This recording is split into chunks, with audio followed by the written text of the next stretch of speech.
All right, hey, good morning. So today we're going to go over and we're going to talk about the biliary system, specifically the gallbladder and the bile ducts and how they course. So I'm just going to go over and just kind of read through the brief anatomy that we have in our PowerPoint. Gallbladder and bile ducts, which we're going to go over in the coursing of them, so I'm not going to get too much into that. The gallbladder fossa is the area in which the gallbladder is located. It's going to be in the right lobe of the liver. It's an intraperitoneal organ. Again, if you remember that glossy acronym, it's going to be our G in glossy. So the gallbladder is intraperitoneal, meaning it's going to be surrounded and it's going to be essentially encased in that peritoneal, that visceral peritoneum. Again, also it's going to lie in the right lobe of the liver. So when you're going through, we have our left lobe, which lies more medially, and our laterally, we have that big portion of that right lobe. We know the right lobe's about 6 times bigger than the left lobe. It's going to go through and it's going to actually lie in the right lobe of the liver. Typically it's a little more inferior, so right inferior, but again, right lobe is where you're going to find that section of the gallbladder. Next couple are just images. So the gallbladder is divided into 3 parts, and I'm just going to go through and I'm going to describe the parts and how you would see them via ultrasound. So to start, we have the neck, the body, and then the fundus of the gallbladder. Now, typically when you're scanning, what you're going to do is you're going to see as you go down in the body, it's going to go up on the screen. So we start typically at the neck, which is going to be a little higher up in the body. And as we travel down the body inferiorly, it's going to go, the gallbladder in a cross cut will go up on our screen. Again, that would be when we have it in our transverse plane. The reasoning behind that is essentially what happens with the gallbladder is not only does it lie in the body just like up and down, but it actually goes a little bit forward too. So it would make sense that while you're going down, it's going to go up on your screen, not because, again, you're going inferior, but also because it kind of lies anterior in the body. And we know that the top of our screen is anterior and the bottom is posterior. So again, typically the fundus, you're going to have to travel inferiorly and you're going to see it more anteriorly than you would, let's say, the neck, which would be higher or more superior, but more posterior in the body or the left lobe of the liver.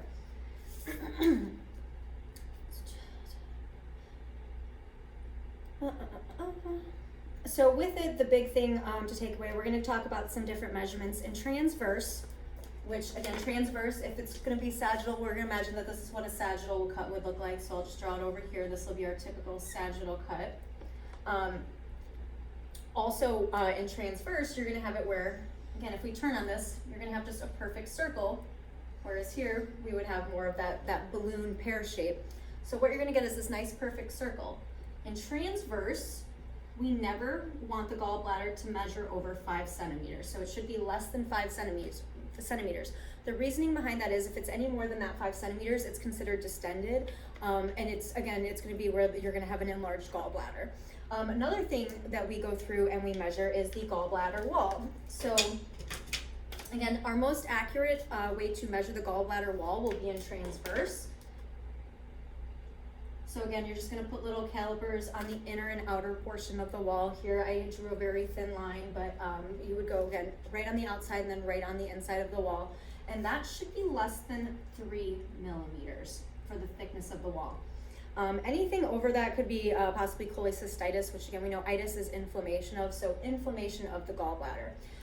When we come through and we start doing this, I am going to have you not only measure the anterior, and again, because if we imagine our screen, this would be the anterior wall. Not only will I have you measure the thickness of that anterior wall, but I will also have you go through in sagittal and also measure the thickest portion wherever it may be in sagittal.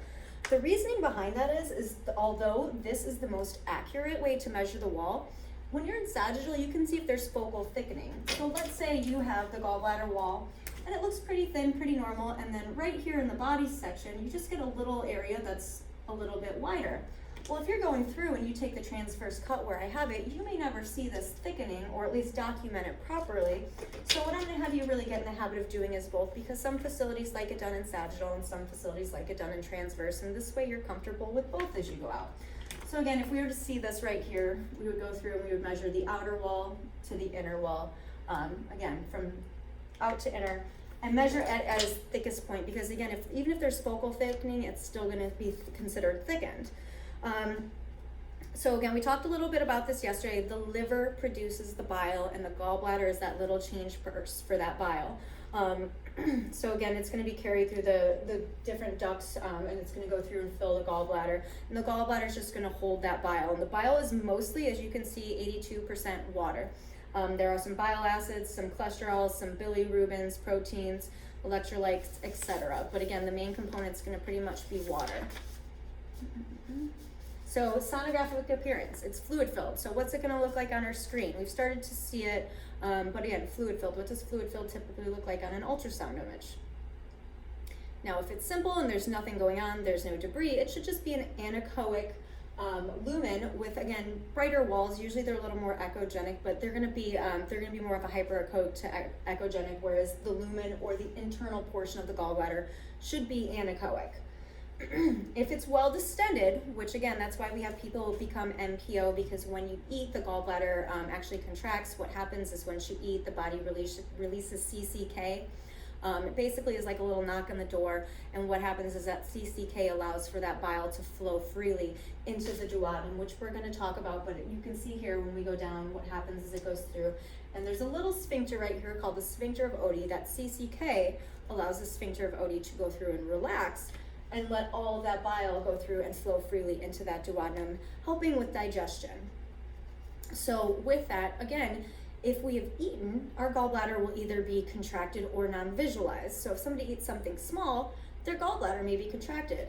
With that, they may have pseudo wall thickening, where their wall isn't as thick or isn't as thin as it would be if it were completely distended. Think of a balloon. If you imagine blowing up a balloon, when it's completely empty, that wall essentially is going to be a lot thicker than when you go through and you blow it up and you have it fully distended. The same thing is true with the gallbladder. So be careful of pseudo wall thickening due to a patient not being NPO. Ideally, we want a patient to be NPO for at minimum 6 hours. Minimum 6 hours. You may get into emergent situations where you may have to do it while somebody's literally eating a taco while you're doing the exam. I've had it happen. But again, those kind of go through and they're going to change your exam, because again, if they're eating, that CCK has been released, so that wall may be a little thicker because they're eating. But again, if the gallbladder is fully distended, it should be less than 3 millimeters in size. And again, minimum of 6 hours, ideally 8. So if you're asked a minimum, you want a minimum of 6 hours, ideally 8 to 12.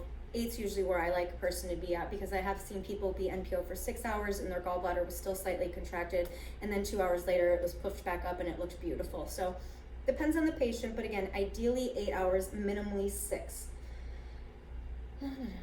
So we'll talk about the different landmarks, but if you're looking at a long gallbladder, what you should typically see in that is not only the long gallbladder, which looks like that pear shape, but you're also going to see the main lobar fissure, which is that little portion that goes through and it connects. It's bright white, and it connects it to either the portion of the main portal vein or possibly the right portal vein, never the left portal vein. Again, we just discussed that the gallbladder lies on the right, so you may most likely get that main portal vein. However, you can also be connected to the right portal vein as well. That's okay, but it's never going to be connected to the left.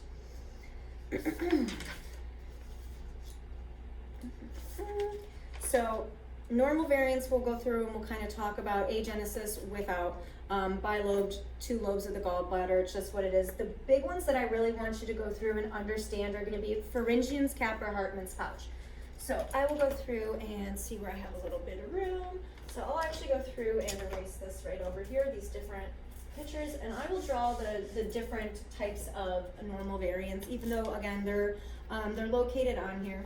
So a pharyngean cap, and there's actually another one that's not on here and I'm going to discuss as well. So a pharyngean cap is going to be a fold in the gallbladder fundus. So again, if we're imagining the gallbladder, it's that nice pear shape, or again, and what it's going to be is it's going to be a fold right in the fundal portion. So again, fundal portion. If you've ever seen a Smurf, it looks like a Smurf's hat. Little bend over, flops over, that's a pharyngean cap, little Smurf's hat. So this is what a pharyngean cap normal variant would look like. Again, it may not be that nice, perfect anechoic pear. You may see a little folding on itself up at the top, or again, the fundal portion. That's okay, it's a normal variant. We have a lot of normal variants for the body. Another one we have, I'm gonna do this, it's called Hartmann's pouch, which is just gonna be a slight outpouching near the neck of the gallbladder. And I believe you have that on slide 16. So with this, there's also another variant called the junctional fold. Junctional fold is just a little fold in the neck of the gallbladder. So Hartman's pouch is an actual outpouching, whereas the junctional fold may just be a little fold on itself like that. You can have a junctional fold without Hartman's pouch. You can't have Hartman's pouch without a junctional fold. And again, junctional fold is going to be the most common normal variant, but all three of these are normal. Pharyngean cap, fundal, pharyngean, fundal, pharyngean, fundal, pharyngean, fundal. The fundal portion is the portion that is furthest away from where it's going to go through the cystic duct. So it's going to be, again, when you're going through the body and you're going to scan down, it's going to be more anterior and more inferior. Whereas the Hartman's pouch, the outpouching of the neck, is going to be more superior and more posterior. Now, the problem with Hartman's pouch is, although it's a normal variant, while it starts to narrow out, stones can get lodged in this little area right near the neck, essentially causing obstruction. So that's the big concern. And then again, we have our most common, which is just a slight little fold or bend in the neck, and that's the junctional fold. All right, so we're going to talk about the bile ducts, the common bile duct story. So we're going to talk about the little common bile duct. We just deliver the left and right hepatic duct. So we start up here. We have, now again, you imagine a person's body, so everything I go through, it's going to be the exact opposite of what I'm looking at. We're going to have the right hepatic duct, Mr. Right HD, and we have our left hepatic duct. So those are intrahepatic, which means they are within the liver. So what it essentially looks like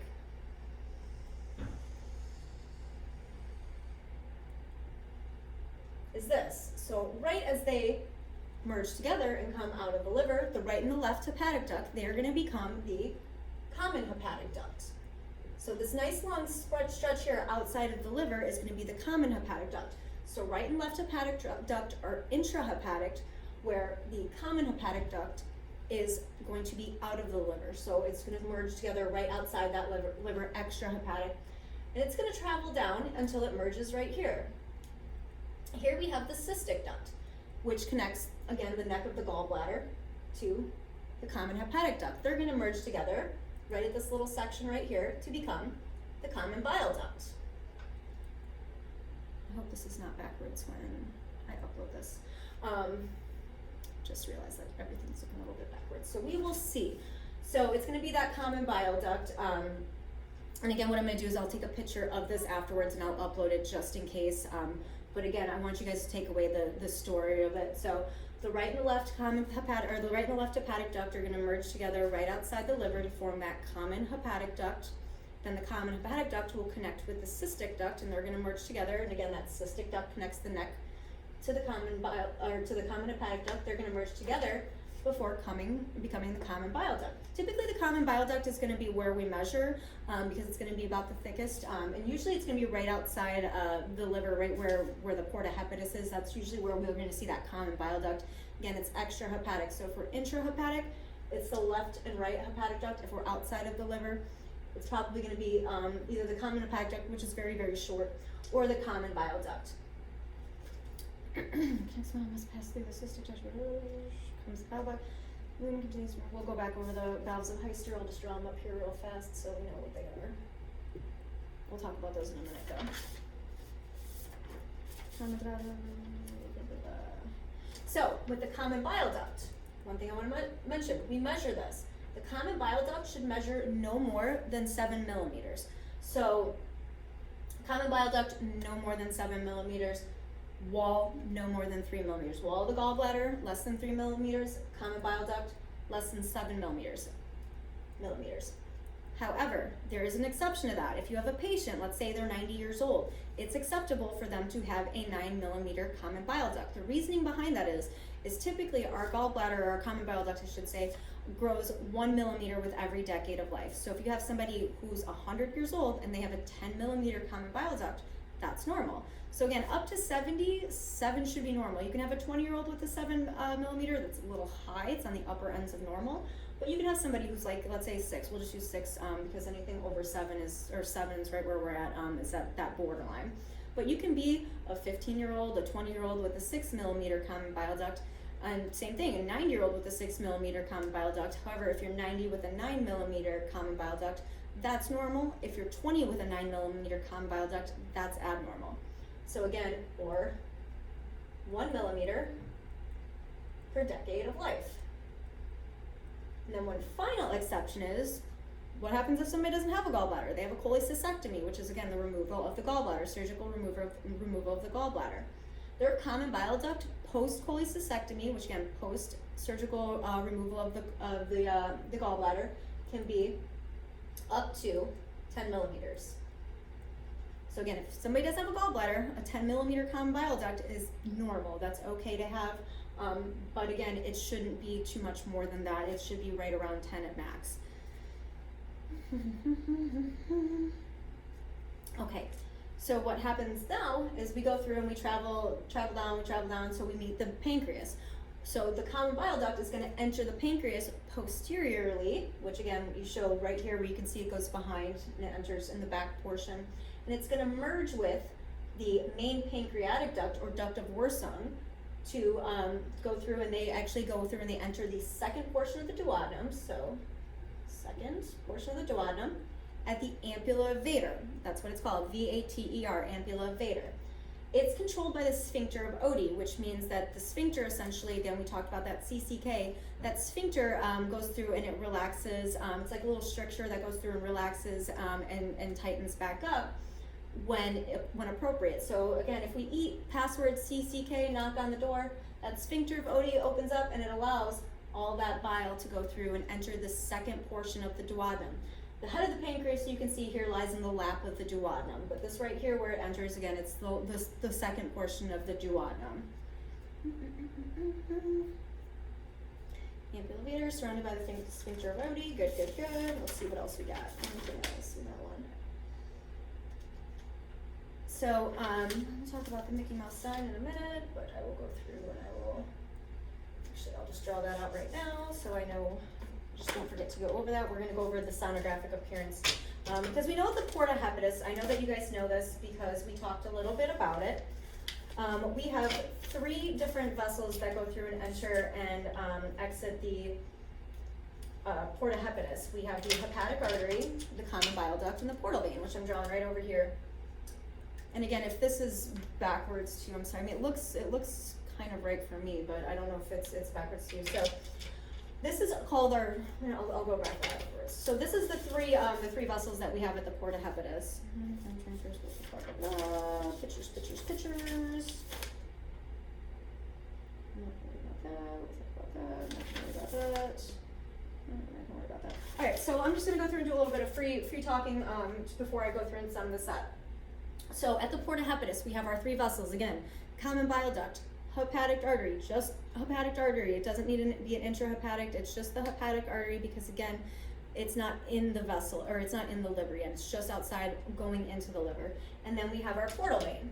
So our portal vein, again, this is going to be our Mickey Mouse sign. Miska Muska looks just like Mickey Mouse. Our portal vein, if we're going through and we're looking at this sonographically, and we imagine this is our little window, anterior to posterior, and we're going to be in left and right, we're in transverse, so I'm just going to tell you guys here. So the portal vein would be posterior to both the hepatic artery and the common bile duct. I made the artery red, the common bile duct blue. So if we're looking and let's say we want to go, well, what is the portal vein in regards to the common bile duct we have right here? Well, the portal vein is, yes, posterior, but it's also posterior and to the left, or posterior and medial, because again, if we're imagining the person, this is what the person would look like. So this is going more towards their midline. So again, the portal vein will be posterior and medial. In the exact opposite, that means if I'm asking what is the common bile duct in regards to the portal vein, well, it's anterior and lateral, because again, this is assuming that there's a person here and that this is their right side. So we would be traveling, towards the right to see, or laterally to see this common bile duct. Now again, if we talk about the hepatic artery, what is the hepatic artery compared to the portal vein? Well, the hepatic artery is anterior but it's also more medial. So again, that's a lot of directional information for you to remember, right? How hard is it for you to remember to draw the Mickey Mouse sign? A little bit easier as long as you remember that the common bile duct is going to be on the top right and the hepatic artery will be on the top left, or top medial, anterior medial. Drawing this out, and then I can go through, okay, well the portal vein is posterior to the hepatic artery and lateral, or again, the hepatic artery is anterior and medial. So again, it's important to go through and really remember what our sonographic images are, because again, that's a lot of information for such an easy picture that you can go through and break down as long as you know your orientation, which you should at this point. Another thing that I want to go through and discuss before we close this out is going to be the valves of Heister. So they're located in the cystic duct. They're going to be like little folds. You may see them in some people, other people you may not. Most of the time you don't see them, but usually if you do, they're like little bright white like lines almost. What that does is it actually prevents that cystic duct from not only over distending, but also collapsing on itself. So it kind of goes through and it maintains its diameter like it's supposed to. So again, the valves of Heister allow the cystic duct, again, if they're not in the common bile duct, they're in the cystic duct, to prevent that from overdistension or from collapsing. So again, one more quick run through of it. We start with the right and the left hepatic duct. They merge together just like this, just like we see right up here, to form the common hepatic duct. The common hepatic duct is going to go through and merge with the cystic duct. And again, that cystic duct connects the neck of the gallbladder, not the fundus. The fundus is far away. Imagine like the stem of a pear almost. That's how I think it's an easy way to remember. The fundus is, again, just the meaty, wide portion of the pear. And then it kind of goes through and tapers off into a little nice neck before it's got a little curve out. That little curve out is going to be our cystic duct that contains those valves of Heister that allow for the cystic duct to maintain its integrity from collapsing or distending. So common cystic duct is going to merge with the common hepatic duct, and they're going to become the little common bile duct. That little common bile duct should not measure any more than 7 millimeters, with two exceptions. Somebody that's older than 70, or 1 millimeter per decade of life, or somebody who is post-cholecystectomy, because up to 10 millimeters or 1 centimeter is normal. Again, 1 centimeter equals 10 millimeters. Please do not forget that. That was from intro. I will write it both ways. So if you see 1.5 centimeters, that's 15 millimeters. So again, common bile duct is going to travel inferiorly, and it's going to go posterior to that pancreas head, and it's going to enter the pancreas head, which will be right here, and what you'll see is a cross cut of it. I drew out the pancreatic duct so you could see it, but typically what you'll see is just in the pancreas head, a little dot, and it's going to be black because it's a vessel. You'll see it look just like this. We don't typically see the main pancreatic duct, which we're going to talk about in the pancreas packet, but it's usually like 2 millimeters, so it's very, very small, or it should be less than 2 millimeters. You don't need to know that right now. We're not in the pancreas packet, but I just want to explain why it looks different than the drawing. So what happens is they go through, and the common bile duct will come into the posterior portion and just meet right up with that, and then they hook up together and they go right into that second portion of the duodenum. And again, they enter the duodenum through the ampulla of Vater. It is controlled by the sphincter of Oddi. And again, a sphincter is just like a little stricture that relaxes and contracts, relaxes and contracts. The only way that sphincter is going to be able to contract though is if we go and we give it the password, which is CCK. And again, that's I'm gonna say I don't say chemical, that's not right, but that's what's released from your body, that hormone that's released from your body essentially, that allows for the sphincter to relax. Cholecystokinin. So CCK I think is a little bit easier to say.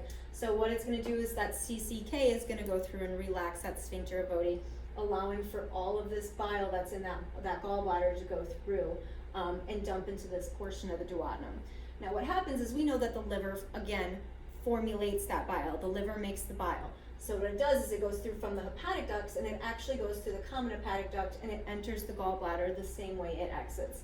Now, you're like, well, how does it do that? Well, because again, if we haven't eaten, once it gets down here, it can't go anywhere but into the gallbladder. It doesn't have anywhere else to go. So if this is closed, it's going to start backing up and going through and getting into that cystic duct one way or another. Again, if you're eating, it's going to constantly have that free flow into the duodenum, the second portion of the duodenum. So Again, everything here, I'm gonna take a picture to make sure I have it for you guys. But again, this is pretty much, you know, the different types of variants, as well as the different basic anatomy, which we're gonna start going over this week. So I really wanted to make sure you guys understand that. And again, when we get in class Thursday, if you guys want to, we can go over it and look at it in Play-Doh form, or we can do the craft foam as well, which I love. I love the craft foam because it allows me to do different layering, and then I can take it apart and put it back together, whereas Play-Doh, I have to smash it. But again, Mickey Mouse sign. You're gonna need to know the Mickey Mouse sign. You're gonna need to know that the common bile duct sits anterior and lateral, and the hepatic artery sits anterior and medial. Or again, the portal vein sits posterior and medial, or posterior and lateral to the hepatic artery. So if you guys have any questions, please let me know. But again, this was just like a basic dry run on how all the different biles, and again, there's different bile ducts throughout the whole liver. Once it gets in there, they just start branching out. This triad actually essentially travels through the whole liver in different branches. So what happens is the liver not only has all these different bile ducts, but we've already seen that they have a lot of different portal veins and little segments of those portal veins. So they actually all travel as a trio together throughout everywhere they go in the liver, which you're gonna see a little bit more of. But if you're within the liver and you're seeing a bile duct, it's not the common bile duct. I don't want you to measure it. If I see all this liver tissue around it, it won't be the common bile duct. I don't have you do the intrahepatic ducts as far as their imaging. We do go through and measure the common bile duct, which is outside of the liver. So again, when you're imaging, think of, hey, okay, I know what the liver looks like. I need to be slightly outside of that liver in order to be outside of and not be in a common, or in the intrahepatic ducts. I need to be in an extrahepatic duct to do my measuring. And again, you want to go through and see where it really like bells out. But you know, with it, it's sometimes a little challenging to find specifically the cystic duct and the common hepatic duct, but we'll work on it. You'll go through and you'll see a couple different pictures of everything. Also too, and I want to just go through and grab one more. Okay. So one more thing too, I do want to discuss. This is the transverse portion of it. You will see on slide 25, you will see essentially an elongated version of the common bile duct and the portal vein.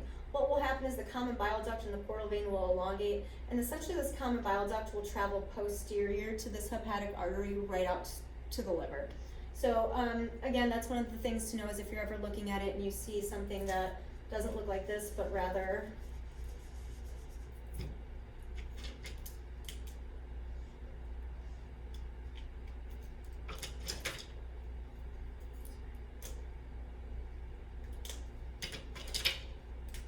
like this. Again, this is how we know, looking at this picture, that yes, technically, I erased the last one I was looking for it. Yes, we can still see that this common bile duct is lateral. So again, you shouldn't be getting this elongated and seeing a dot over here, because that means you have the hepatic artery elongated. But again, it's still lateral, but it's gonna, if we're in sagittal, it will course posterior to that hepatic artery, and typically, again, everybody's a little different, but typically what you're gonna see is it posterior to that hepatic artery, running pretty parallel for a little bit with that portal vein. So again, blue is the portal vein, green's gonna be the common bile duct, red will be that hepatic artery. But again, to me, the easiest thing to remember is that Mickey Mouse sign, and go, okay, when I'm looking at the Mickey Mouse sign, I know that the common bile duct is on my right, or my other right, the patient's right. My left, so patient's right, the hepatic artery is gonna be on my right or the patient's left, and then the portal vein is gonna sit underneath it, AKA behind it. It's not an up and down on our screen, it's a to and from, anterior to posterior, because this is again where we're pretty much doing our approaches right now, is from anterior to posterior. We will start working on doing some coronal approaches for certain things, and you may have to do this to get something like this for certain people, and a lot of people sometimes are really gassy right along the midline. But again, when we think about this is talking about from the midline, hey, when we see that Mickey Mouse sign in transverse, how does everything lie in relationship to each other? So again, if you guys have any questions, just let me know.